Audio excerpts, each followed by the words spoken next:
Good morning.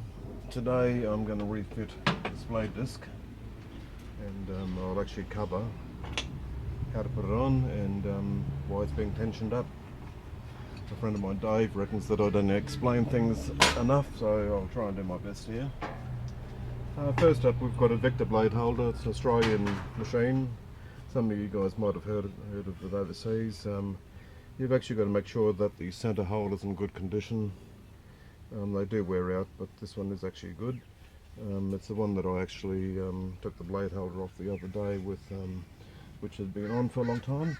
There's a very small flange over there, which the blade holder will go over, and just place it on there, and just make sure that it's centered correctly. I've got the washer. It's got writing on the outside. Most people know that. You have the writing on the outside, of course. And you've got it's a flange bolt. It's a centre bolt, but it's actually a flange bolt. A flanged bolt, sorry. I'll just run that up by hand to start off with, and wheel tensions down to 52 foot-pound. It's still very loose there.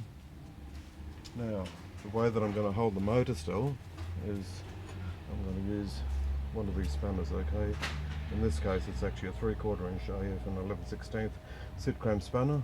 I hook it into one of the blade bolts on the side there, and I've already preset my tension wrench to 52 foot-pound. I just need a socket, just stand by.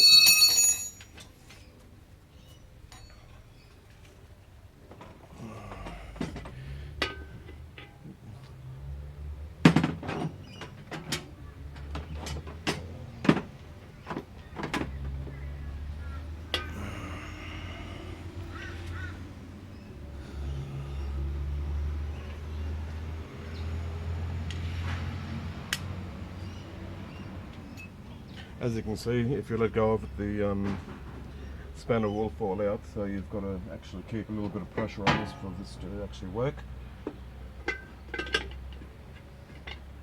Okay, that's fairly secure there now, and I'll proceed to tighten the centre bolt up. Now this will be quite tight. I hope it doesn't slip off.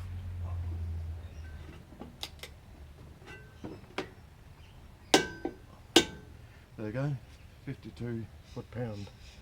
Okay, just release that now. The spanner actually stayed in position. I can remove that now, and you've got a blade holder tightened to specs. The specs were found in the Victa manual for this. Okay, thanks very much for watching.